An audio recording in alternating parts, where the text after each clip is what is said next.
Von Trapp family, and we're not going to sing.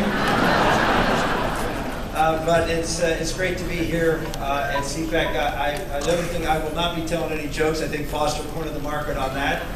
But thank you so much for that wonderful reception for not just me, but for most of my family that is here. First, the folks that are walking with me today and walking this journey with me are here with me today because this is who I am. And they are here with me. I want to introduce, most of you probably have seen them before, but this is my wife Karen, the rock of which I stand. Sarah Maria, Patrick, Daniel, Elizabeth, Peter, and John. And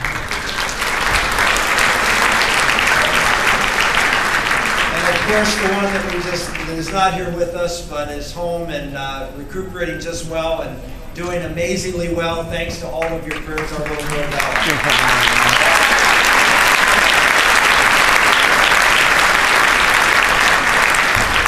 I came here right after the 2000 election. I've been coming to a lot of CPAC conventions over the years. And after that election, I made this statement. I said, conservatism did not fail our country. Conservatives failed conservatism. And that's what I really believed then, and that we, in fact, lost heart. As conservatives, we lost heart. We listened to the voices who said that we had to abandon our principles and our values to get things done, to win. And we hear those same voices today, that we have to learn our lesson, that we should know that we need to compromise, do what's politically reasonable, and go out and push someone forward who can win. Well, I think we have learned our lesson. And the lesson we've learned is that we will no longer abandon and apologize for the policies and principles that made this country great for a hollow victory in November.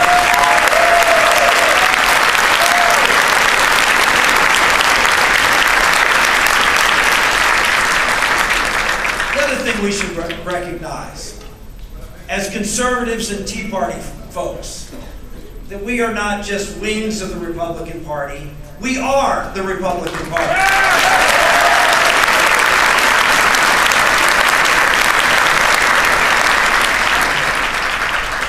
Folks, I've been here before. We know each other. We've worked together in the vineyards. We've taken on the tough battles that confront this country. I know you, and you know me. And that's important. Because we've worked together. Some say experience is a bad thing in this election. I don't think so. I think knowing the people who are the conservative leaders, knowing the people who have worked in the vineyards for decades, knowing the people who bring the ideas and the breath and the wellspring of ideas to conservatism is important. Because as Richard Viguerie often says, policies are personnel. Personnel is what makes it. Knowing the people to bring and surround yourself with. Those voices that we've listened to in the past were all people that we brought in who told us, well, no, we can't stand by those principles. Ladies and gentlemen, as President of the United States, we will surround ourselves in this administration with people who share our values, who are committed to the principles that made this country great, leaders of the conservative group.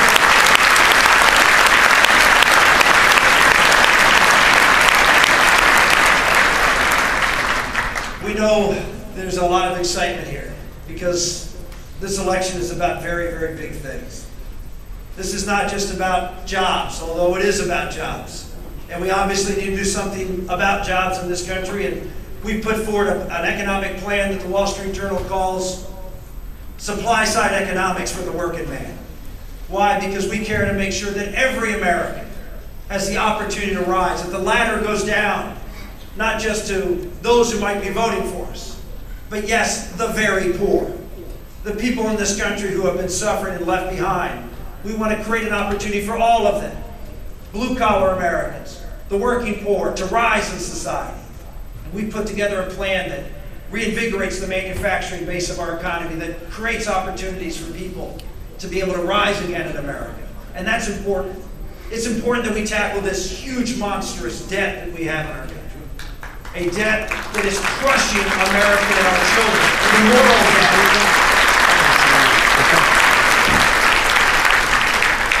And I put forward another plan that says we're going to cut $5 trillion in 5 years, balance the budget in 5 years, and in every year we will spend less money than the year before, year after year after year, until the budget is balanced. No more accelerated growth.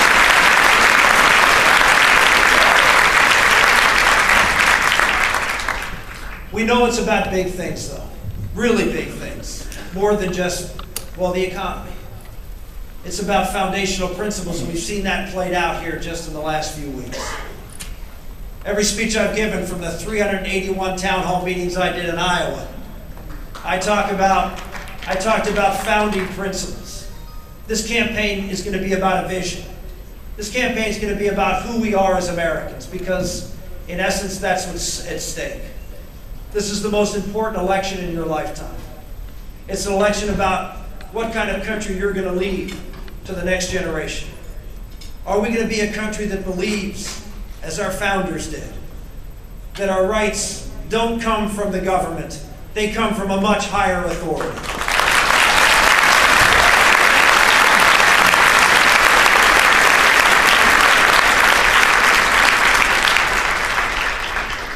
Well, there are those in our country and those in the Oval Office who believe that that's not the case. They believe that rights do in fact come from the government, and that they have gone around convincing the American public that they can in fact give you rights. The most important one that they've been able to shove down the throats of the American public was, of course, the right to health care. The right to health care in Obamacare. And we see what happens when government gives you rights. When government gives you rights, government can take away those rights. When government gives you rights, government can coerce you into doing things and exercising the right that they gave you. I've been traveling around this country talking about how Obamacare will crush economic freedom, will make people dependent upon government for the most important things, their very lives. And as a result, government will own you, because you will have to pay tribute to Washington in order to get the care you need for your children. One of the reasons I'm in this race, in fact, the major reason I'm in this race, is because I think Obamacare is a game changer for America.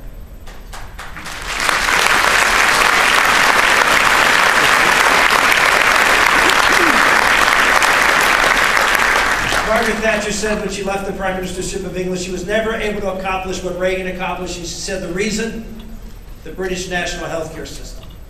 Once people have that dependency, they are never really ever free again. Ladies and gentlemen, we've seen this play out on the stage in the last few weeks. We've seen the President of the United States not only tell you what insurance coverages you will have, how much you're going to pay, how much you'll be fined if you don't, but he's now telling the Catholic Church that they are forced to pay for things that are against their basic tenets and teachings, against their First Amendment right. Now, interesting enough, here's what they're forcing them to do. In an insurance policy, they're forcing them to pay for something that costs just a few dollars. Is that what insurance is for? The foundational idea that we have the government telling you that you have to pay for everything as a business.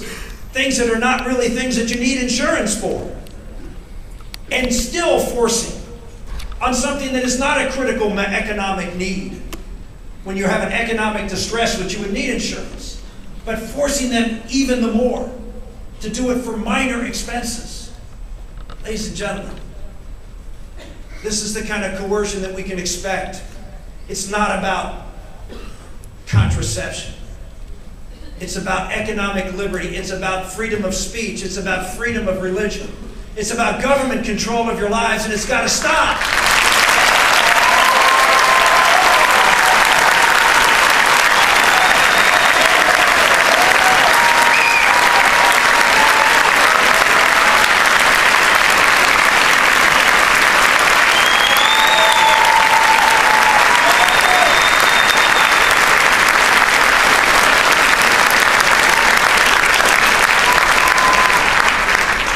And this isn't the only place that President Obama has tried to control your lives.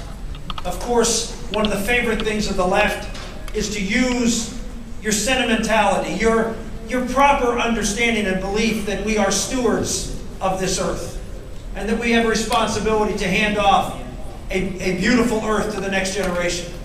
And so they use that, and they've used it in the past to try to scare you into supporting radical ideas on the environment. They tried it with this idea, this politicization of science called man-made global warming.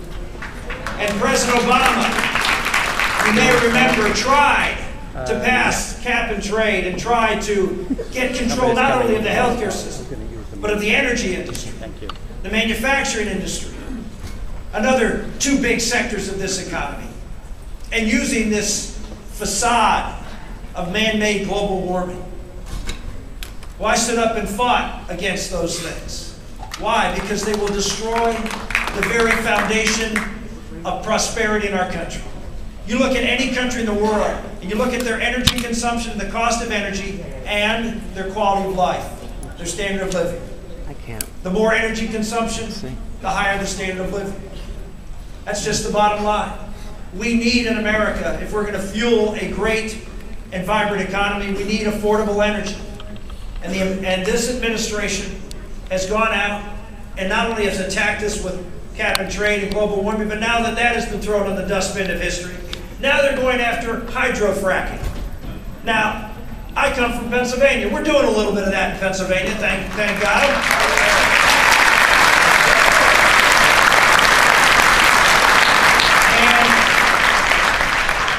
And guess what? Of course, now that we're doing hydrofracking near the population centers, the boogeyman comes out. Ooh, look at what it's going to do to you. You know how many wells have been hydrofracted in the United States? Oh, about 700,000 or 800,000. Where's been all the noise? Ladies and gentlemen, they scare you, to intimidate you, to trust them, and to give them more power. We need someone who's willing to go out on these big issues of the day and draw contrasts. We're not going to win this election, ladies and gentlemen, because the Republican candidate has the most money to beat up their opponent and win the election.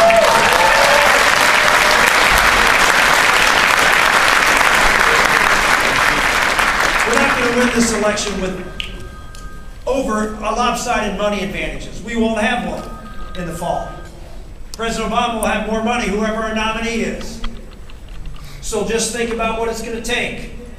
It's going to take ideas, vision, contrast, a record of accomplishment that can go up against the failed policies of Barack Obama. That's the winner.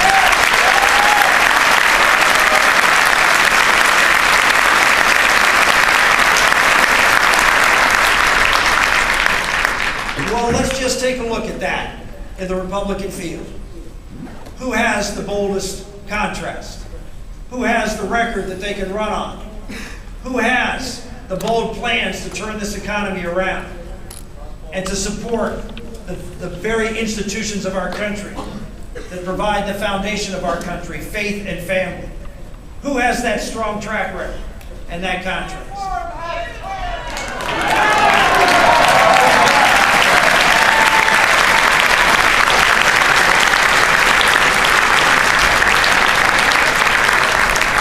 I can quit now since you're all convinced of that, but let's look at it.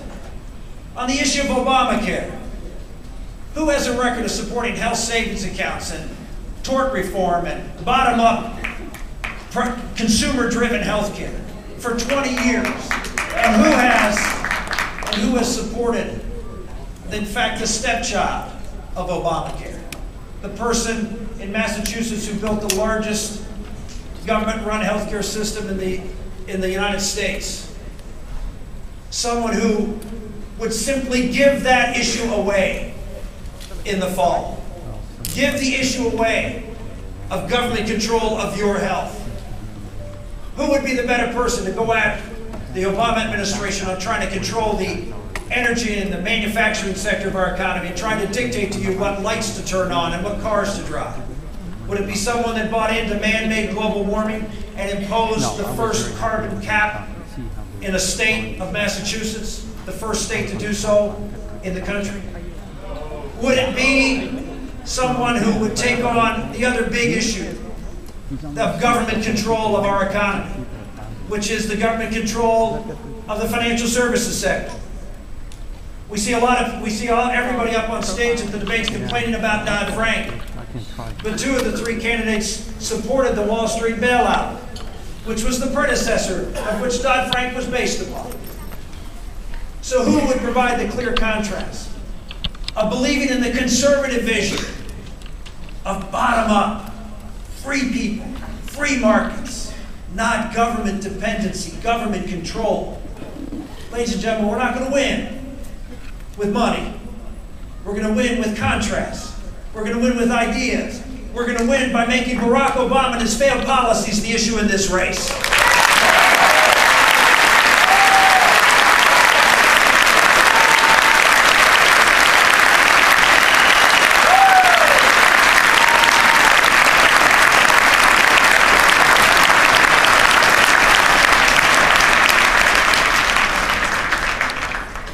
We won in 2010 because conservatives rallied.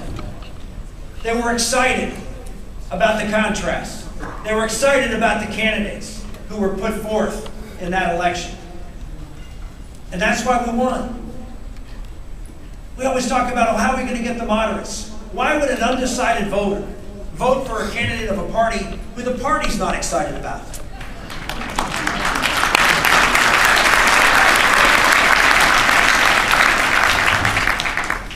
We need conservatives now to rally for a conservative, to go into November, to excite the conservative base, to pull with that excitement moderate voters, and to defeat Barack Obama in the fall.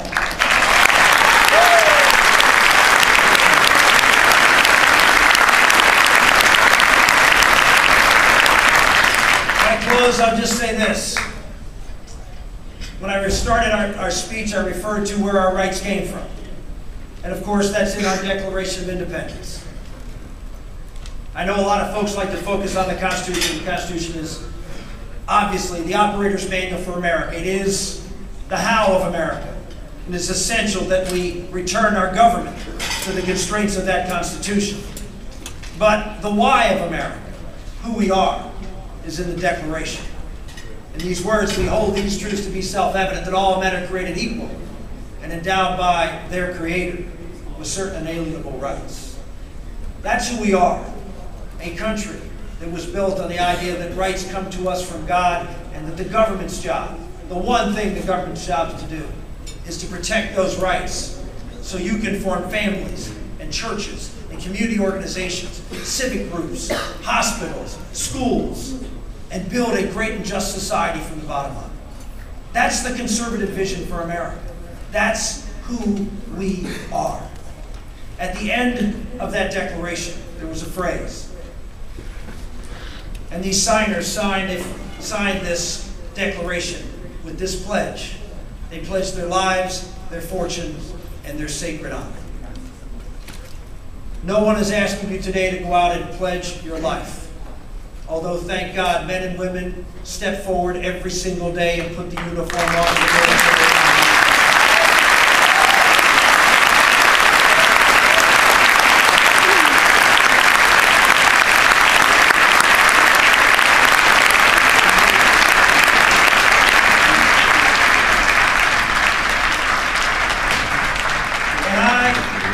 And I am not asking for your fortune.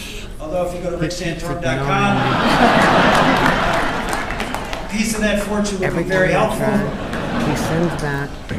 But I am asking for your honor. They don't send back. To put your honor on the line. And then I send another email. Honor is a term that's not used very often in America anymore. But it's exactly what's at stake. Because this is our watch. We are stewards of a great inheritance. And it is our responsibility to shepherd that inheritance. No, that's fine. And to make it a greater and richer one for the next generation. And if we fail to do that, then we have failed our duty and our honor as Americans. This is your opportunity.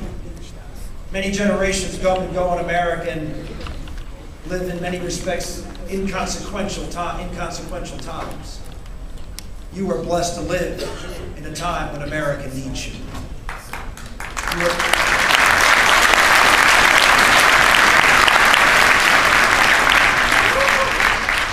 Please walk out of this gathering.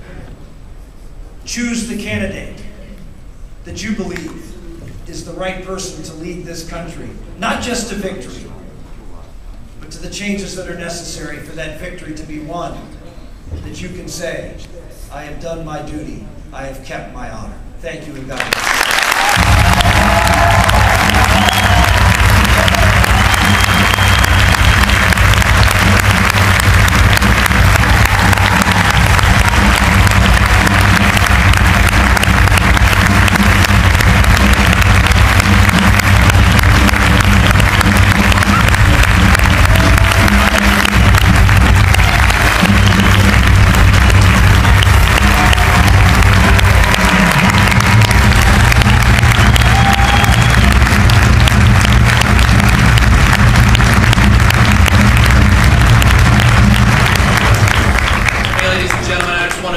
Get in front of you for a couple minutes and talk about a little house cleaning item. Those of you who have been here for a